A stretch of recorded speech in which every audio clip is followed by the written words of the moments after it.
Please do confirm. Do you give any kind of signal to show that? Right. I think we have sound. Good evening, everybody. I do apologize. Just getting used to the software. I hope you all are keeping safe and you are staying away from public spaces unless you absolutely need to. We are in uncharted territories with this COVID scourge that has besieged the entire world. Thank you very much, Honorable Victor, for indicating that we do have sound finally. If Khupe is president, then Mpoho is legitimately the HE of Zimbabwe, the he of Zimbabwe. I suppose you mean His Excellency of Zimbabwe. Now, that's quite interesting. What is it that is at play? Did the courts, did the Zimbabwe Supreme Court rule in accordance with the law when it handed down the judgment? If we look at the judgment itself, let me just try and share my screen so that we get an indication of what we're dealing with in terms of the players in this entire case. Who were the parties involved, and is this something that is done maliciously by those that want to stay in power? So if I bring up the right, am I sharing my screen yet?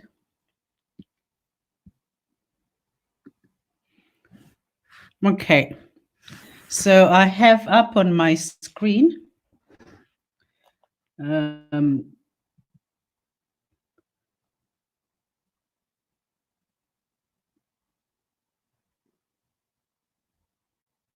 right, so okay, so sorry, just figuring out how to get my screen in view away from backstage.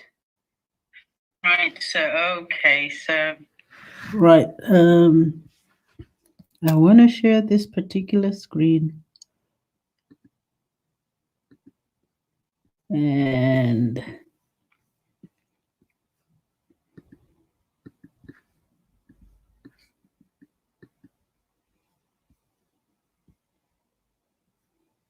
okay, application window.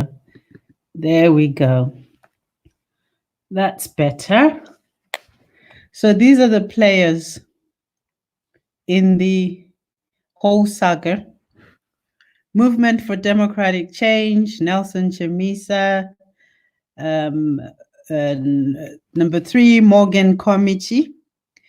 So Nelson Chamisa, the MDC, and Morgan Committee together versus Elias Mashavira, Elias Mudzuri, Thokozani Khupe, and Douglas Monzora.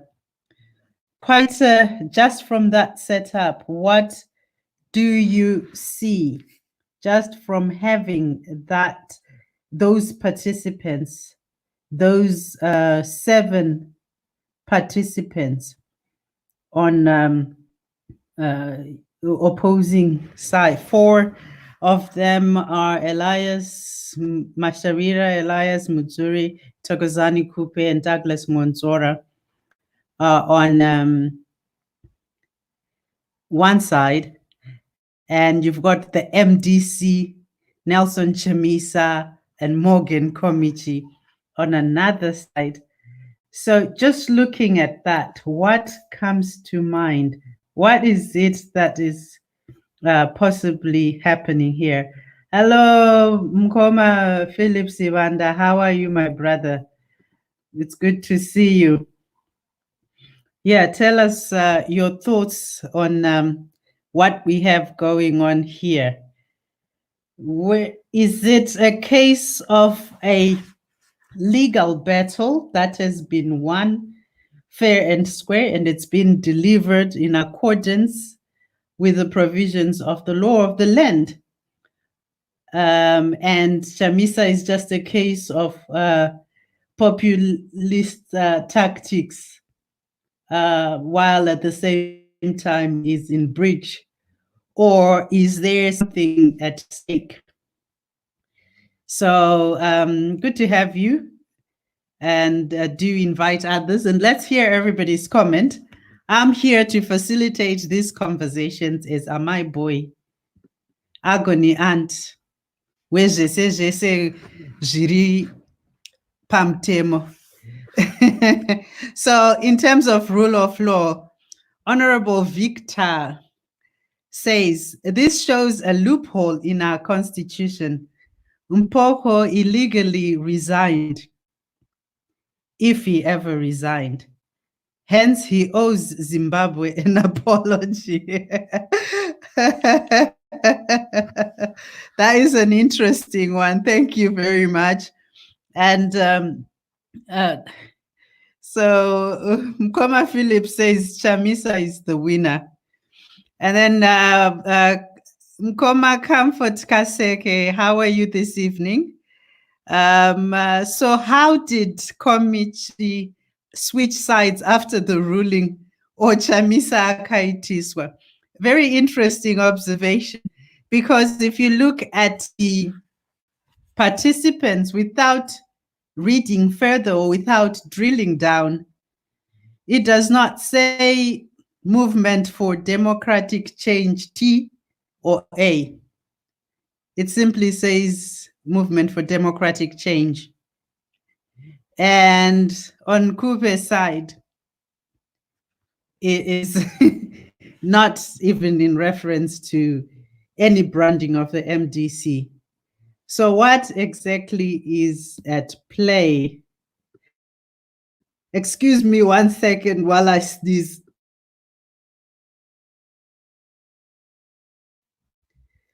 So yeah, so my son asked earlier, say it is taste, because that's all that's on the news, complaining about the shortage of kits. So I do apologize once again for a late takeoff. I was figuring out this fancy software. So Komichi was to join ZANU via Poland. That's another comment from Philip. Wants to, he's just corrected. Komichi wants to join ZANU via Poland. It says Poland.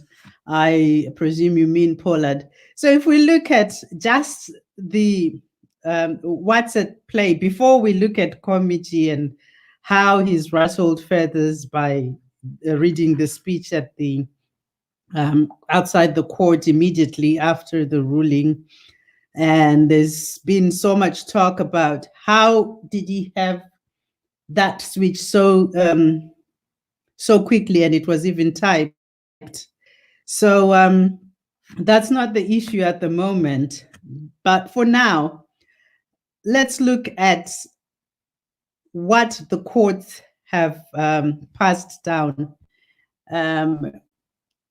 And please do post your comments. We will try to share everybody's input on this, and we'll have a fuller conversation in the coming days. For now, so let's look at, this is the Supreme Court of Zimbabwe. Garwe, J.A., Patel, J.A., and Gwawava, J.A.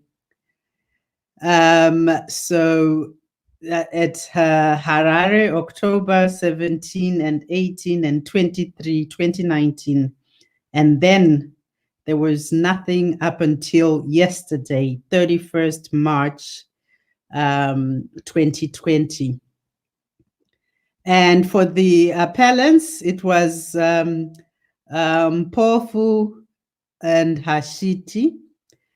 And for the first respondent, who's Elias Mashavira, I would assume. It's actually no need to assume, it says so right there. Mutungura and Tatsanga.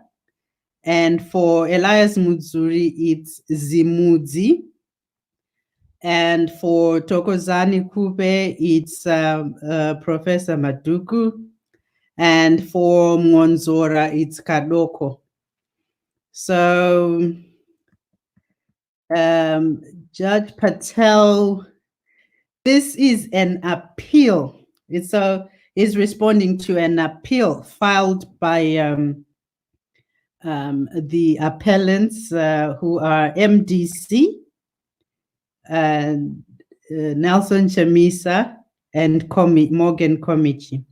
This is an appeal against the entire judgment of the High Court sitting at Harare, handed down on 8 May 2019, in which the following order was granted. The appointment of the second and third respondents as deputy presidents of the Movement of Democratic Change Party were unconstitutional, therefore null and void. The appointments of the second respondent as acting president and president of the Movement for Democratic Change Party were unconstitutional and therefore null and void. So, right. Hi, James. Thanks for joining in. Is there constitutionalism in Zimbabwe? Good question. But here we are. We have a document from the Supreme Court, and it's specific. And we might ask, is there a lawyer called Tawani Mpofu? Is there a lawyer called Hashiti? Is there a lawyer called Professor Maduku? That is a matter of fact, isn't it? But the delivery of justice is through these very courts.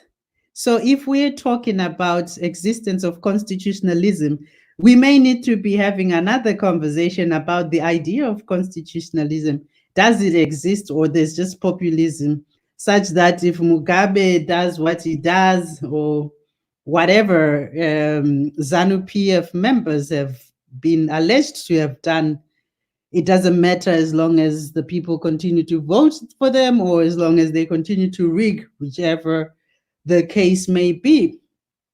So, is there constitutionalism in Zimbabwe? You tell us, is there? A country of a coup government, James goes on to say, because it's now Chamisa, then the constitution must be applied. James, you seem to be alluding to the constitution being there but reserved use when it's not damaging to whoever is at the helm of the justice system. I see everyone is jealous of Chamisa because he's famous and loved by Zimbabweans. What does everybody think with regards to James Checha's comment? Is there constitutionalism in Zimbabwe? He's asking. Well, interestingly, the topic of choice is populism versus constitutionalism in the case of Chamisa and Madame Khupe and others. So I'm going to go back to the passing of the judgment. So this issue of this judgment was passed on 8 May at the High Court and in 2019. So that's almost a year ago. This judgment was passed. And second respondent and third respondent being Nelson Chamisa and Morgan Komichi are said to have been appointed to be vice presidents of the MDC unconstitutionally and therefore null and void, and also the acting presidency of Chamisa and the subsequent presidency thereafter null and void.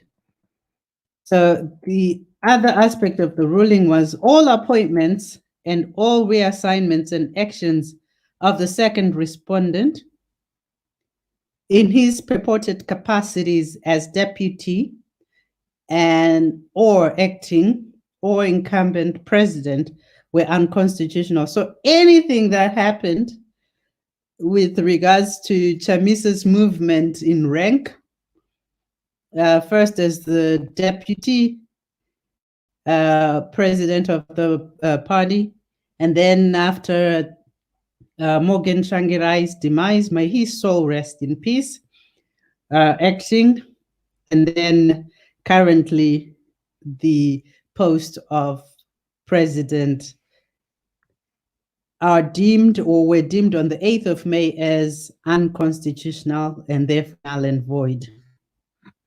So, and we go on to number 4. The first respondent be and is hereby ordered to hold an extraordinary Congress. So this is what happened last year. So that's part of the background. So that's what we wanted to be looking at and we'll carry on looking into. If you'd like to register your interest, just follow the 1873 FM page and put your comments and we'll carry on the conversation.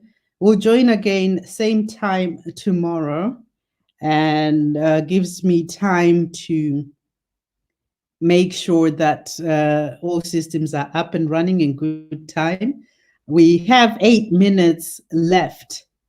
And what I can do, if you would want to get the judgment, I'm going to share it through email, or if you inbox or message the 1873 network, or if you inbox Mutumwa Mawere on Twitter, or you can message here actually in the next 8 minutes. But if you miss it, if you miss the live part of the show, you can request for this document. But also, it should be available by now through the courts. It should be available online. And Signoro wants to add.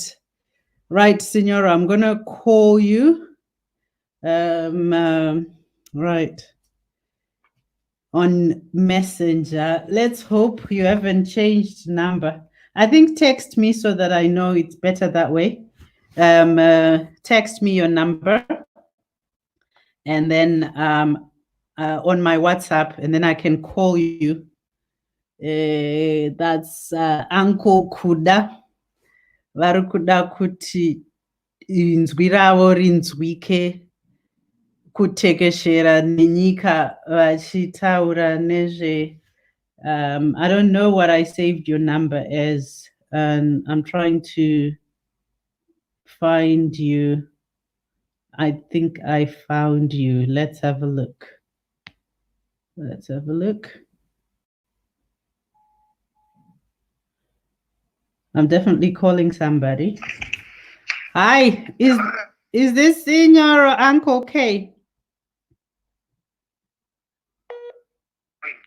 Okay, at least if you're going to have us call you, at least you could free up your line, Ka. Again? Yeah, I can barely hear you. I can hear you loud and clear. You can hear me now. Okay. You sound different. Do I? So yeah, so what's your voice? You're adding your voice to this conversation. We have 5 minutes before the program cuts off. So do tell us what you think of the whole goings on. Yeah, firstly, I would like to express my disappointment about the things that happen in Zimbabwe. Yeah, straight to the point.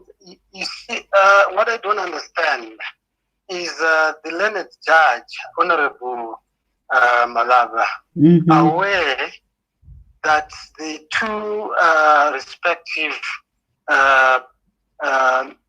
individuals, right, they have registered within the same judiciary system.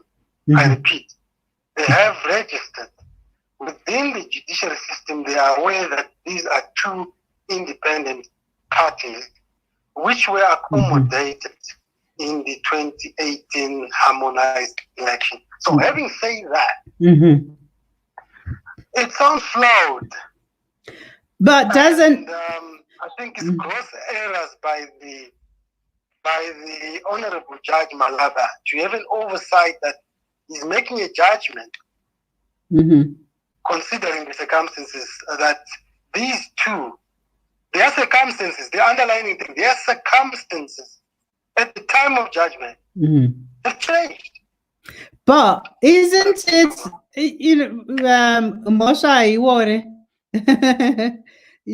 So if they manage to participate while pretending to be what they were not, is the onus not on the courts to put that right?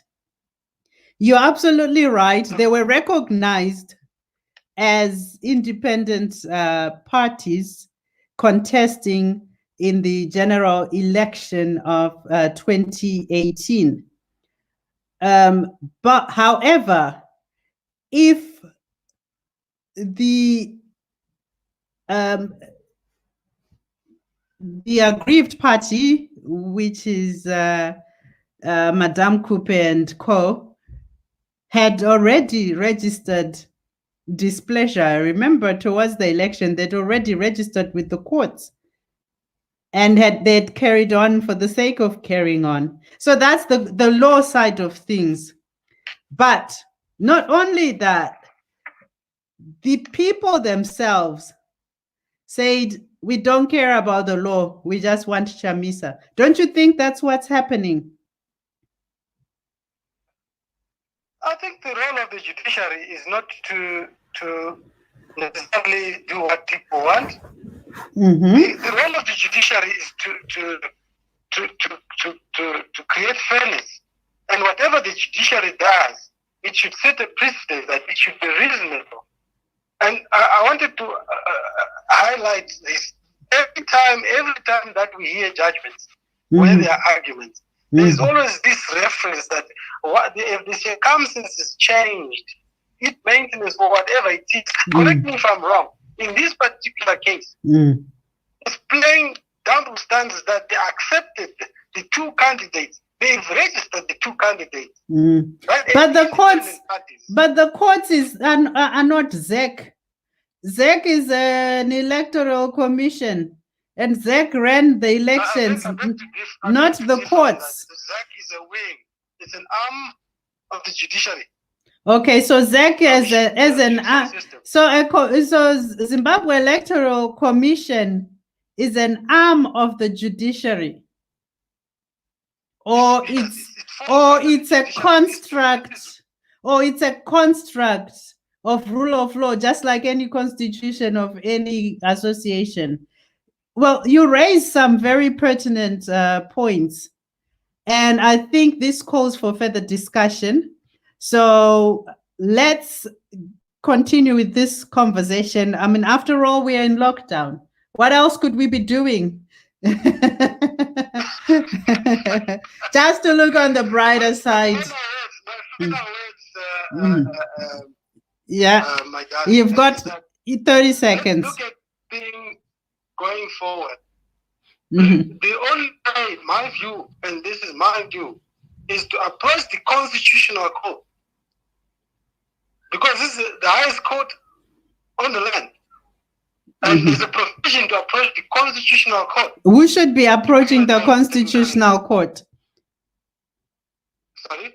Who should be approaching the Constitutional Court? I wish we were united, because at this juncture it's no longer an MDC issue. All right. So thank you very much. We should link up again tomorrow, same time of 7 p.m. GMT, which is 8 p.m. South African, Zimbabwean, SADC, most of SADC. I think parts of SADC are in a different time zone, like Angola and parts of DRC. But thank you very much for participating. And in closing, Vince Mudek has just posted, is it not wise for Chamisa to join Khupe MDC, and then in 3 months at the Congress, people will decide? Politics is a game of numbers. There's a thought. Let's carry on with this conversation. Thank you all for joining. Sorry about the delayed hiccup start to the program, but do join in, do tune in tomorrow, same time. And if you'd like to get a copy of the judgment, do send communications to the 1873 network, 1873 FM channels. Thank you very much and have a good night. Asante sana. Iwene nitine basa. And somebody else is posting in closing, Chamisa chete. I think Juliet Tarubingas. Thank you very much.